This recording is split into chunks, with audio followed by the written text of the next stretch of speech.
Everybody, and wait, let me get my camera.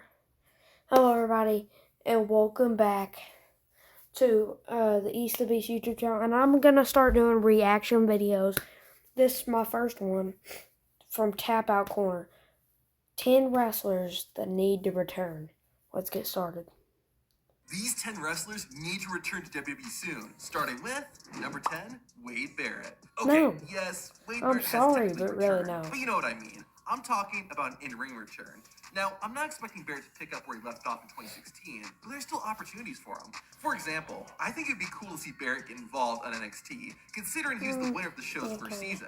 Seeing Barrett compete against the current roster could lead to some interesting matches and storylines. I just don't what if think Barrett started his own faction in NXT? I think that would be a great callback to the Nexus and could lead to some good stories and feuds. Plus, come on, wouldn't it be great to see Bad News Barrett again?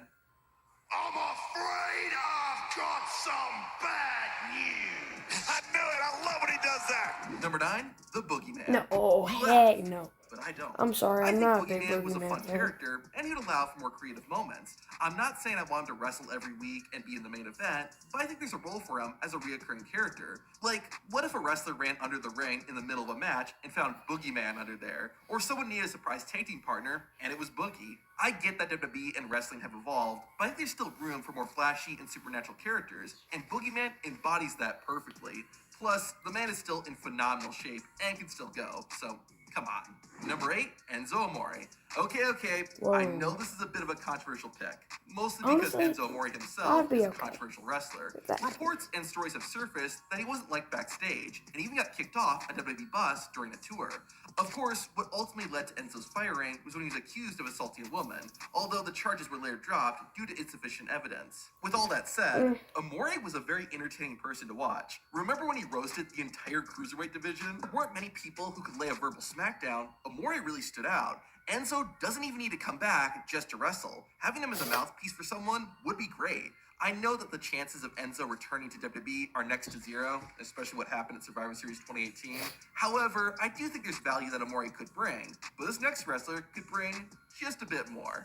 Number 7, Mandy Rose. Here's another person who had their WWE career cut short due to backstage controversy. Mandy Rose made her main roster debut in late 2017 and had a solid 4-year run there. However, Rose's career really picked up when she left the main roster and went to NXT. While this could seem like a demotion, it really helped advance her character. Mandy changed her look and formed a new faction called Toxic Attraction. Within a few months, Rose won the NXT Women's Championship and held onto it for over a year. She was a good champion, and it seemed like it was only a matter of time before Mandy Rose... See, I don't think Wade Barrett should return. I don't think Mandy Rose should return.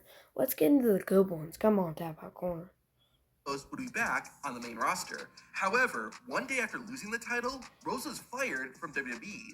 The reason was that Mandy Rose had a fan time account, basically the same thing as OnlyFans. While WWE isn't as PG as it once was, they still draw the line at adult content. Because of it, though, we missed out on seeing this version of Mandy Rose on the main roster. Not only that, but Toxic Attraction itself never got to go beyond NXT. I know WWE's women's division has moved on, but I feel like there's a spot for her and some unfinished business that Mandy has to attend to. Number 6, Gail Kim. While Mandy Rose did get time to shine, Gail Kim never got that. I know it's cliche to say, but Kim was part of the Raw era. During both her first and more so her second run in WWE, Gail Kim was competing in the Divas era. This is when women weren't allowed to do much outside of catfights and hair pulling. That was such an underutilization of her skills. It's a shame because a few years after Gail Kim left, WWE's women's division did a complete 180. While Kim had phenomenal matches in TNA, I can't help but feel there have been a lot of other great matches that fans have missed out on. I don't expect WWE to rehire Gail Kim and make her the new face of their women's division. What I am saying is I think Kim could definitely have at least a handful of great matches against the modern women's roster. I also think there's a good story there, with Kim coming back and getting the chance she never had during her initial WWE run. Number 5, Matt Cardona. Formerly known as Zack Ryder, Cardona is almost an entirely different wrestler now when compared to what he was doing in WWE from 2007 to 2022. We always got little glimpses of what the man was capable of, thanks to stuff like his YouTube channel and the brief times WWE actually did utilize him. However, after his release in April 2022, Matt Cardona pretty much reinvented himself. He started wrestling all over the globe, as well as winning championships in just about every company he appeared in. Most importantly of all, though, Cardona's been able to let his personality shine. I'm not saying Cardona needs to come back and win the world title, no, but I think there's definitely a place for him in WWE right now. Kind of like how Cody Rhodes and Drew McIntyre left WWE and came back bigger stars, I think the same would be true for Matt Cardona. Especially with Cardona's real-life wife, Chelsea Green, currently in WWE, I think there are a number of routes the company could take with a returning Matt Zach Cardona rider. Speaking of someone who totally reinvented themselves, let's talk about number 4, Mustafa Ali. During his final few years with WWE, it felt like the company valued Ali, but didn't know what to do with them. Like, remember If you wonder why I was clapping, it's because I thought that they were going to say Brock Lesnar because they had Brock Lesnar. Anyway.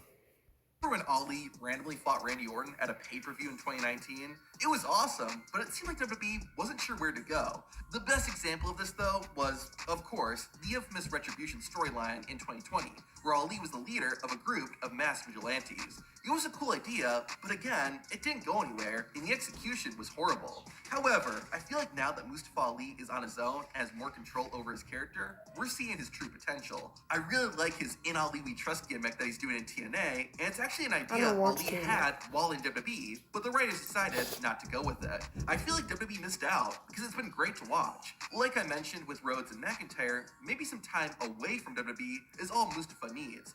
Plus, now that Triple H is in charge, I would love to see if WWE can do something right with Ali. Number 3, Paige and Sasha Banks. Okay, I know I'm cheating. Paige, okay. Sasha Banks, heck yeah. We need her back. We need her back bad. Yeah, I really think Sasha Banks should come back and do what she's been doing, but like just a little bit different. And this is kind of a random pairing, but I'll explain. First, I'd like to see Sasha Banks get another run in WWE. One, because her exit was so abrupt, with her walking out of the company in 2022.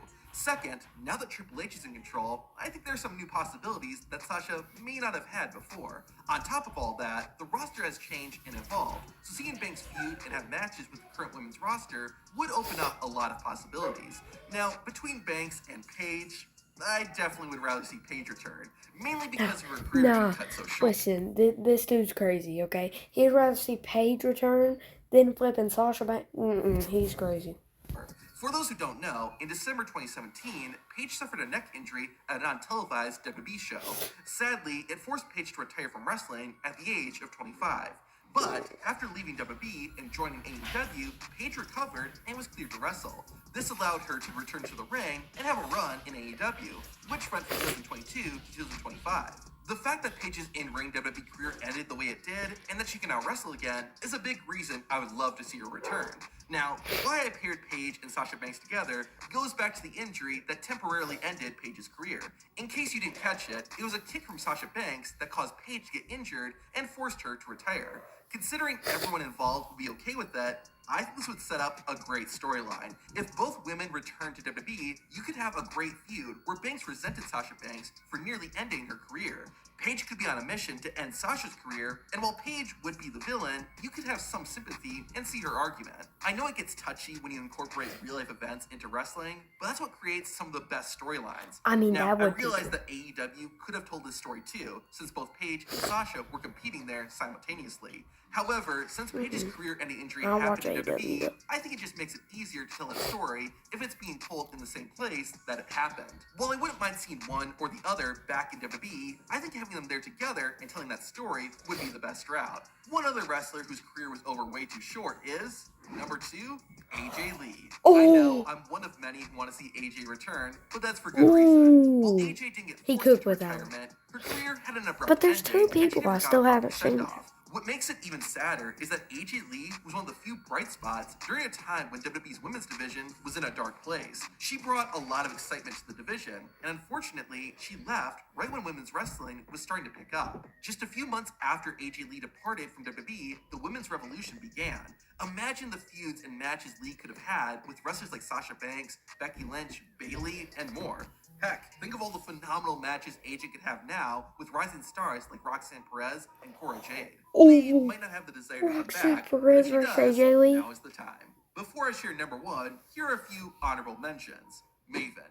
Okay, I know this Yeah. is biased since I do work with Maven on his YouTube channel, so all I'm gonna say is I think it would be really cool to see Maven back as a commentator or manager or in some kind of on-screen role. Stardust. Hear me out. I'm not saying I want Cody Rhodes to return as Stardust.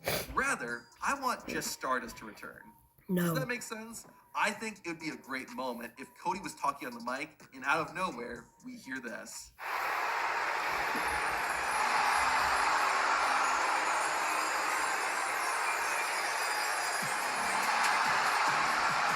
No.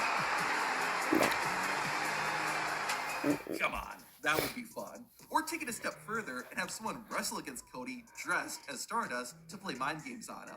I just think it'd be an entertaining one-night return and help show how far Cody One has night, come. yes. Goldust. On the topic of Stardust, seeing Goldust back in WWE once more would be sweet. I know he and Cody Rhodes had an amazing match at Double or Nothing in 2019. I didn't see it. But just seeing Goldust one more time, even if it's just a one-off appearance, would be awesome. Sin Cara. Yeah, I know, I'm the only person who would say this, but I like Sin Cara.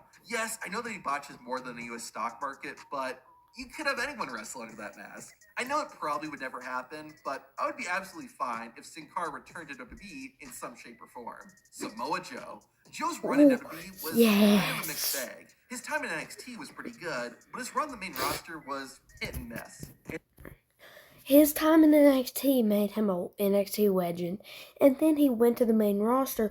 Did y'all not see that fatal four-way between Samoa Joe, Brock Lesnar, Roman Reigns, and Braun Strowman at SummerSlam 2017 or 2018, one of those years?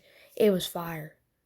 It didn't help either that Joe kept getting hit with injuries during his WWE career. However, now with some time away, I think seeing Joe get one more run in WWE would be great. Alright, and the number one wrestler who needs to return to WWE is Vince McMahon. Okay, I'm kidding.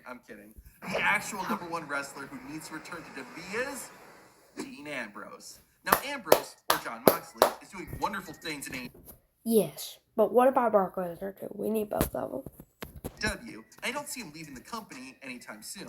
But at some point, he needs to come back to WWE. The company has changed a lot since he left in 2019, with new stars, a new direction, and just a different vibe altogether. While seeing just Ambrose in WWE again would be epic, the reason he gets the number one spot is because of the Shield. They are one of the greatest factions in wrestling history and made WWE enjoyable during a very dull time. We have to see the Shield together one more time before all three men retire, and I feel confident that we will. Something we weren't supposed to see is what's under the ring, but WWE accidentally showed us. To find out what's really under there, watch the video on screen. Okay. So, y'all saw that. Thanks for watching, and we'll see you next time. Bye.